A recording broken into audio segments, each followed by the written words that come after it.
Bonjour et bienvenue dans ce rendez-vous documentaire qui vous emmène aujourd'hui au plus près de l'écotourisme, l'une des 1000 façons finalement de vivre ses vacances et son temps libre, une façon plus intelligente, plus respectueuse de l'environnement aussi et qui permet d'allier plaisir et authenticité.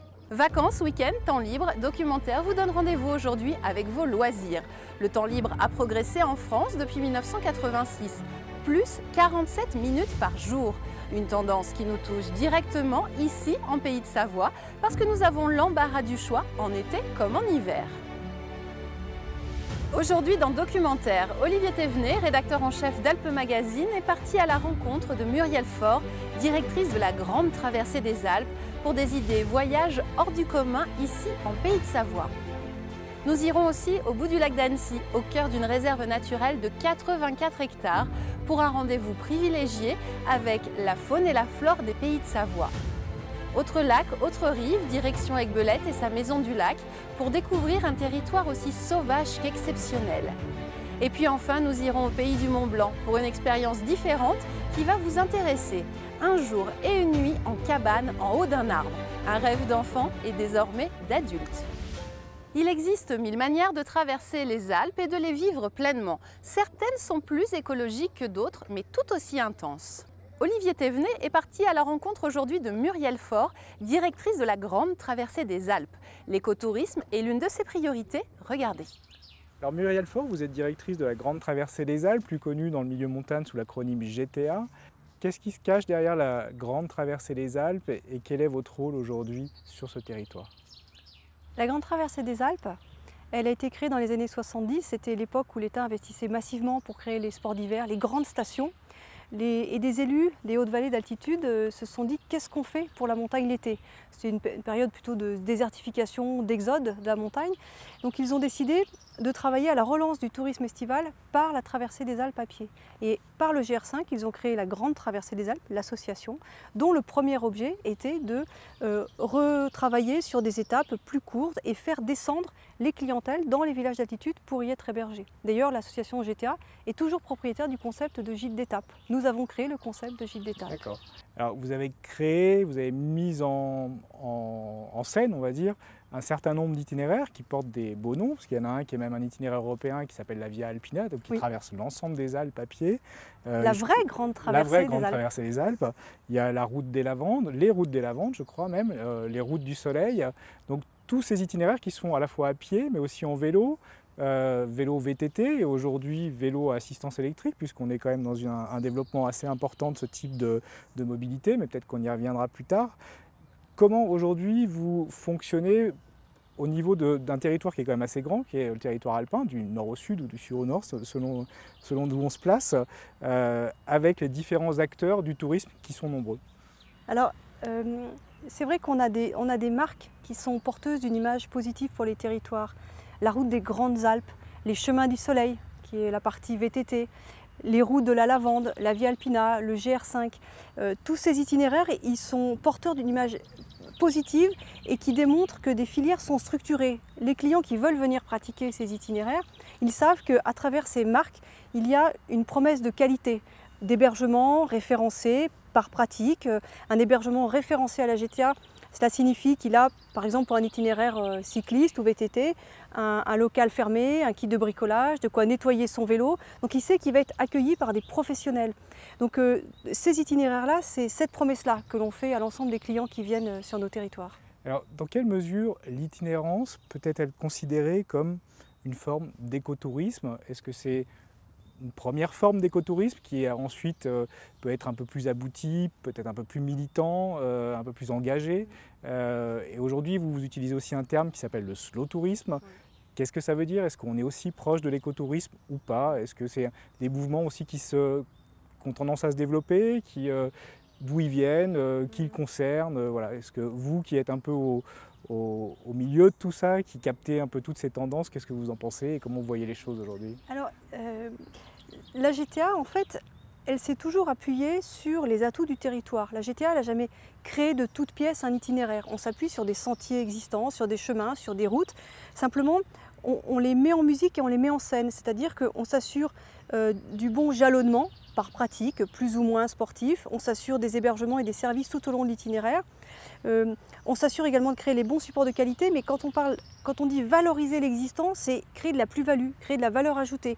Et l'objet même de la GTA depuis ses origines, c'est démocratiser l'accès à la montagne, rendre accessible à tout type de clientèle, à tout type de public la montagne. Et donc tout ça crée finalement un écosystème durable, une économie durable. Donc l'écotourisme, c'est d'abord ça, s'assurer que les socioprofessionnels du territoire, les habitants, maîtrisent leur développement et qu'ils en aient les retombées économiques. Donc ça c'est l'objet de la GTA. Ensuite, on est dans une tendance de développement durable, de se dire qu'on essaie d'avoir un impact carbone le plus faible possible. Alors ça c'est la seconde étape. C'est vrai qu'on parle de slow tourisme. Le slow tourisme, c'est un petit peu différent. C'est une découverte douce des territoires. Alors ça passe par des mobilités douces. C'est pour ça que, de notre point de vue, en tout cas pour nous, à l'horizon 2020, nos chantiers stratégiques, ce sont les développements des mobilités douces. Qu'est-ce qu'on entend mobilité douce? À pied, à vélo. C'est aussi lorsqu'on construit des produits touristiques, par exemple des agences réceptives, ou nous-mêmes, quand on crée des idées séjours du 2, 3, 4, 5 jours d'itinérance, on se dit, les clients ils vont partir de Lyon, ils vont partir de Paris, ils vont partir de Marseille. Il y a un certain délai pour venir jusque dans nos territoires. On l'intègre dans le voyage d'ensemble pour favoriser les transports en commun. Quand ils arrivent à Modane, par exemple, s'ils veulent retrouver le GR5, on les accompagne, on les aide pour trouver les bonnes navettes, pour démarrer véritablement sur le sentier.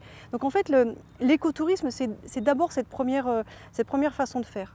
Ensuite, l'écotourisme va plus loin, de mon point de vue, puisque c'est aussi une démarche éco-responsable de la part du client, de la part du public qui vient fréquenter. Alors on n'en est pas là aujourd'hui, on n'a pas encore de démarche véritablement qui permette de rembourser finalement son impact carbone ou d'avoir un geste pour le territoire. C'est la seconde étape, je pense, du développement. Mais malgré tout, je pense que sur ces grands itinéraires, avec l'ensemble de nos partenaires, on va déjà vraiment très loin. Je pense qu'on a plus peut-être encore des difficultés à faire savoir que du faire en lui-même. Et aujourd'hui, donc, ce concept de tourisme itinérant, est-ce que c'est une niche ou c'est quand même quelque chose qui pèse dans le tourisme, on va dire, alpin en général? Alors il est vrai que, en fait, il y a très peu d'experts de l'itinérance en France et peut-être même d'ailleurs en Europe. Quand la GTA a été créée, les mêmes organismes avaient été créés dans le Massif central, sur le Massif armoricain et dans les Pyrénées. Ces organismes-là, ils ont disparu depuis, pour tout un tas de raisons. Le seul qui a subsisté, c'est la GTA, sans doute parce que la structure a su se moderniser, parce qu'il y avait aussi des visionnaires à leur tête, dans les dirigeants et les administrateurs. Et en réalité, aujourd'hui, l'itinérance est en plein boom. Il y a encore 10 ans, on parlait d'une pratique ou d'un tourisme en émergence. Aujourd'hui, c'est une vraie façon de venir découvrir les territoires. Il y a une offre de mobilité, de découverte qui est assez considérable. Donc cette offre-là, elle existe, elle est structurée, mais très peu savent évaluer les retombées économiques. Aujourd'hui, on ne sait pas vraiment dire combien de personnes font de l'itinérance. D'abord parce qu'ils bougent, donc ils passent d'un col à l'autre, entre ceux qui sont en étoile, ceux qui partent 2 jours, 3 jours. Ça, c'est très difficile à analyser. Pour notre part, avec nos partenaires, avec les fédérations, sur le pédestre, le cyclisme, le cyclotourisme et d'autres, on travaille depuis plusieurs années à évaluer les mécanismes de retombées économiques. Comment l'itinérant dépense ses sous concrètement. Et ça nous permet d'évaluer le panier journalier moyen en fait, du client itinérant. Ça nous permet à la fois de savoir comment il dépense, éventuellement de trouver les effets leviers pour qu'il dépense encore plus, mais dans le même temps, ça nous permet de mieux analyser ses besoins pour proposer les services les plus adaptés à ses attentes. Et ça, c'est extrêmement important de bien connaître ses clientèles. Sur le client itinérant, c'est vrai que d'une étape à l'autre, il n'a pas forcément les mêmes besoins. Celui qui est à vélo, à pied, éventuellement à moto, il n'a pas les mêmes besoins. Et si on veut nous aider à professionnaliser les acteurs du territoire, en particulier les hébergeurs, on en a 400 qui sont référencés à la GTA, si on veut les accompagner, il faut qu'on connaisse très bien ces clientèles. Donc ça, c'est aussi un travail que l'on mène. Pour l'instant, encore un peu seul au niveau national, il faut dire ce qui est, mais avec le boom que connaît l'itinérance, les enjeux autour des mobilités douces, on a d'autres partenaires qui sont en train de se mettre dans l'analyse et de la méthode pour vraiment identifier la bonne méthode d'évaluation des retombées économiques et de connaissance des clientèles. Et c'est aussi, j'allais dire, un formidable vecteur pour promouvoir une certaine idée de la montagne, parce que l'itinérance, ça veut dire grands espaces, ça veut dire une nuit en refuge, ça veut dire expérience, aventure, partage. Donc ça, c'est quand même quelque chose qui permet d'aller de montrer une montagne estivale assez forte, quoi. On parlait tout à l'heure de c'est le Far West, quoi. C'est le Grand Ouest, c'est la grande aventure. On traverse les Alpes. Nous, notre baseline, c'est créer le désir. C'est ça. Les Alpes françaises, elles sont perçues comme des territoires assez aménagés, assez équipés. Alors c'est rassurant, mais ça manque peut-être un peu de grands espaces. On a l'impression qu'on va aller dans les Alpes, on va forcément tomber sur des stations, des remontées mécaniques. Alors c'est vrai, ça en fait partie, et ça fait aussi partie du charme et des équipements et des services offerts aux clientèles touristiques.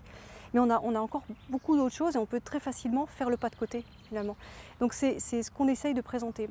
Et puis l'itinérance, c'est une aventure. C'est-à-dire que le principe de l'itinérance, c'est qu'en général, il connaît à peu près ses étapes, mais il suffit que la météo soit un peu changeante, alors on bouleverse les choses. Et puis on tombe sur des gens qu'on ne connaissait pas et on partage une aventure, on partage une expérience. Donc on bouge un peu et c'est ça l'itinérance. Et c'est ce qu'on essaye de rendre vivant sur ce qu'on appelle, nous, la scénarisation de l'itinérance. Aujourd'hui, on ne peut pas seulement dire venez marcher, vous allez faire 1500 mètres de dénivelé, vous allez voir, c'est formidable, le paysage en haut, le coucher de soleil. Ça ne suffit plus. Il faut leur donner autre chose. Et sans Disneylandiser la montagne, parce que ça serait l'écueil. Au contraire, c'est d'arriver avec les bons professionnels autour de nous, de trouver la sémantique qui va les faire rêver et les amener en fait chez nous. Et montrer en quoi ils vont aller là où les autres ne vont pas, là où ils n'iront pas ailleurs. Alors, pour traverser les Alpes, on a la traditionnelle chaussure de rando, sa paire de bâtons, son bon sac à dos, mais il y a aussi aujourd'hui des nouveaux outils qui existent et qui permettent effectivement de traverser à la fois en douceur pour les jambes, mais aussi pour l'environnement. Et je crois que vous travaillez effectivement sur des nouvelles propositions de grandes traversées des Alpes. Exactement. Donc en fait, c'est la première grande traversée des Alpes à vélo électrique. Les petites routes du soleil, du Léman à la Méditerranée, par toutes les préalpes, à la découverte du patrimoine. C'est un outil formidable en fait le vélo électrique parce que ça permet dans une même famille, dans un groupe d'amis, de niveler finalement les niveaux entre ceux qui seraient un peu moins sportifs par rapport à d'autres ou qui transportent les sacoches et tout le matériel. Donc c'est vraiment un outil extraordinaire, on est en plein développement, on a cette première grande traversée des Alpes par les petites routes du soleil. Aujourd'hui je crois qu'il faut venir les tester et le vélo électrique on dit l'essayer c'est l'adopter, donc il n'y a plus qu'à.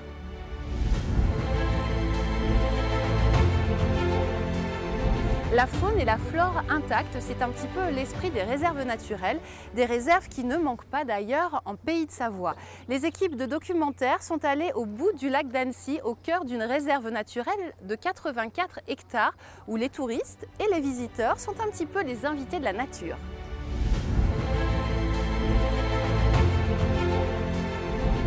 On se trouve sur la commune de Doussard, la réserve naturelle du bout du lac d'Annecy se trouve vraiment à l'extrême sud du lac. On est vraiment sur des milieux très riches, la nappe phréatique est affleurante très proche, donc on est sur des milieux très humides.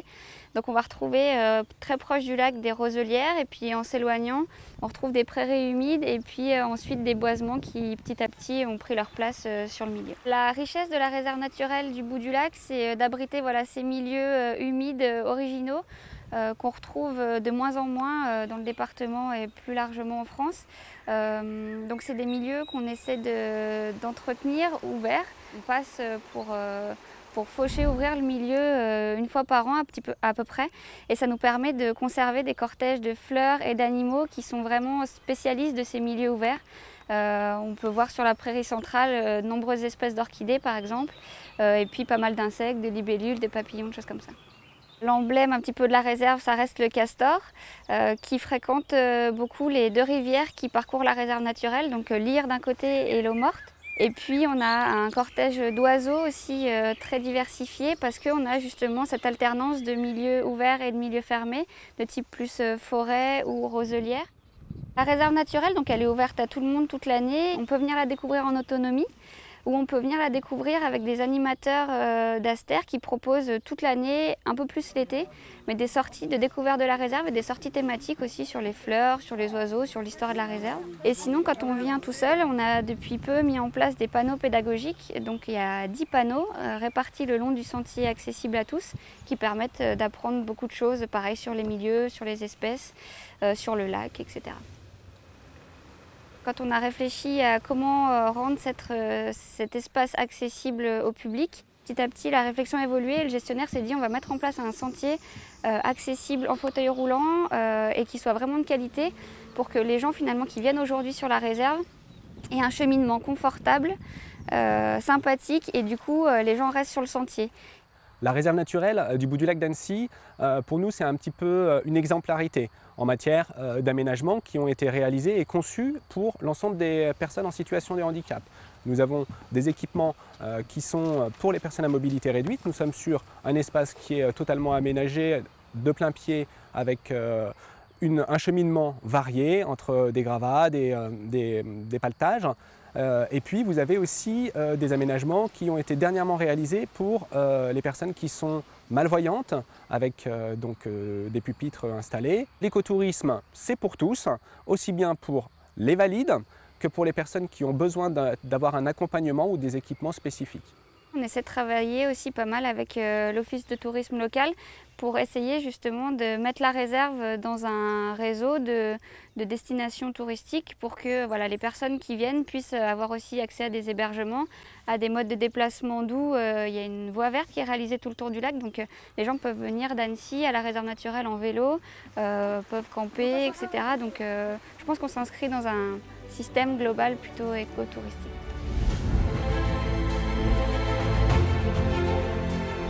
Changeons de lac, mais pas forcément de décor, quoique, direction le lac d'Aiguebelette et ses eaux turquoises. C'est aussi un territoire qui s'est engagé dans une démarche d'écotourisme avec sa maison du lac et puis aussi ses 14 km de rivage. Regardez.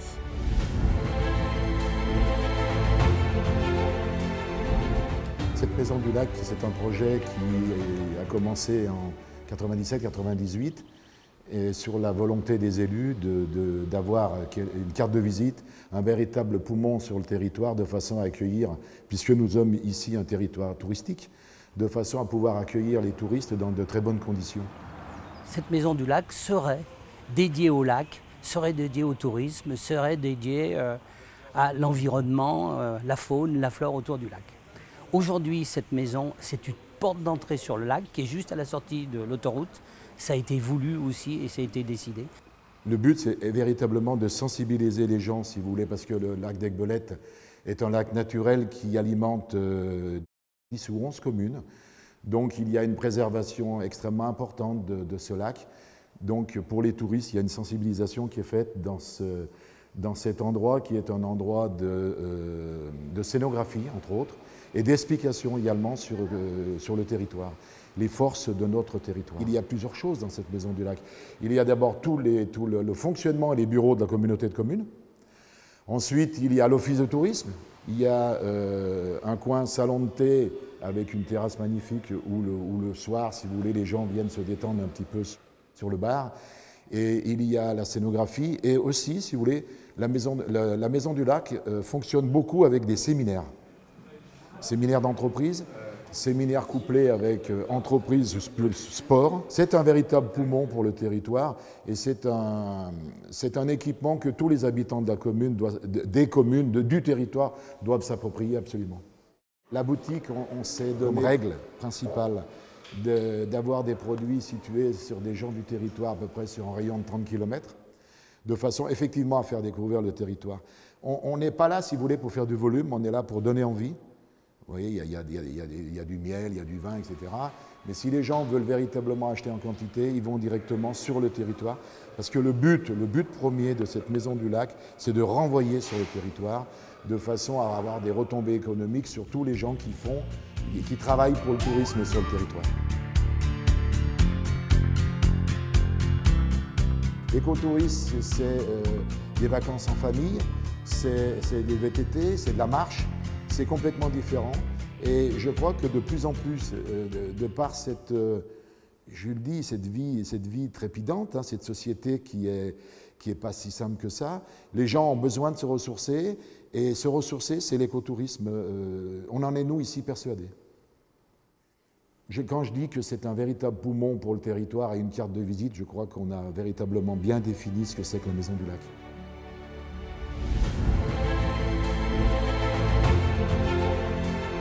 Les cabanes dans les arbres, c'est un petit peu un rêve d'enfant, mais un rêve que vous pouvez désormais toucher du doigt à Passy, au pays du Mont Blanc, de jour comme de nuit, des cabanes en pleine nature, face au Mont Blanc, pour une expérience inédite et surtout écologique.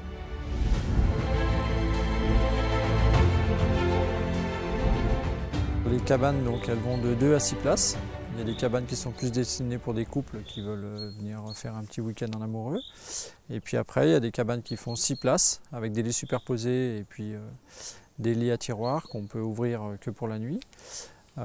Toujours avec une terrasse qui est couverte ou alors sur un autre arbre comme ici. Et puis la cabane, le matin, je leur apporte le petit déjeuner dans un panier avec des thermos pour que ça reste chaud. Donc comme ça, chacun peut prendre le petit déjeuner dans sa cabane. Chaque cabane est un petit peu faite sur mesure par rapport aux arbres, en fonction de sa taille, sa hauteur, la vue aussi qu'on veut avoir sur le Mont Blanc. Là actuellement, il y a 4 cabanes de construites et le projet c'est d'arriver à faire 8 cabanes au final. Je voudrais construire une cabane avec une grande terrasse pour pouvoir accueillir des groupes. Ou tout simplement quand les gens me louent toutes les cabanes de façon à ce qu'ils aient un point de rassemblement sur une seule terrasse. Je suis menuisier charpentier de formation et moniteur de ski, donc je travaille dans le tourisme depuis longtemps et puis j'ai exploité un parc aventure pendant 10 ans. Donc je connaissais bien le domaine de la forêt et puis j'ai voulu monter ma propre entreprise. Donc voilà, je suis arrivé de fil en aiguille aux cabanes perchées. Ici, tous les types d'activités sont vraiment dans de l'écotourisme. L'intérêt d'être ici, c'est qu'on est à côté du décollage de parapente, donc il y a une vue magnifique, c'est assez aérien, on a une vue sur le Mont Blanc. On est juste à côté d'un parc aventure, l'aéroparc. On a également le lac Vert juste à côté, donc ça c'est super parce que c'est vraiment un endroit de pêche par exemple super beau. Il y a également de multiples sentiers de randonnée autour. Chacun choisit un petit peu son type de week-end qu'il envisage. Les cabanes sont succinctes, mais c'est la volonté. Je crois que ce que les gens viennent chercher ici, c'est un retour à la nature. Donc ici, c'est sûr qu'il n'y a pas de jacuzzi, pas d'écran plat ou de choses comme ça. Mais c'est le but recherché, c'est de ne pas avoir d'électricité, d'avoir juste une petite lampe le soir et se retrouver en famille à faire un jeu de cartes ou des choses comme ça. C'est de l'hébergement insolite, donc c'est pas commun, donc ça plaît aussi aux gens. Les cabanes sont équipées avec une petite réserve d'eau de 5 litres qu'on renouvelle chaque jour. Donc, ce qui permet de se laver les dents et d'avoir un petit peu d'eau courante pour le minimum. Et après, si les gens ont besoin, il y a des douches avec l'air de camping naturel de pleine joue ici, pour les longs séjours. Les toilettes sont des toilettes sèches, donc c'est entièrement recyclable. Tout ce que j'utilise pour les petits déjeuners sont faits avec des matériaux recyclés. Donc, il y a un minimum de poubelles et puis l'impact sur la nature est vraiment faible.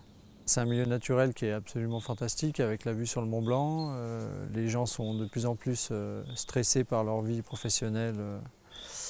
Donc un retour à la nature, c'est vraiment important et c'est une bonne chose pour eux de venir là le week-end.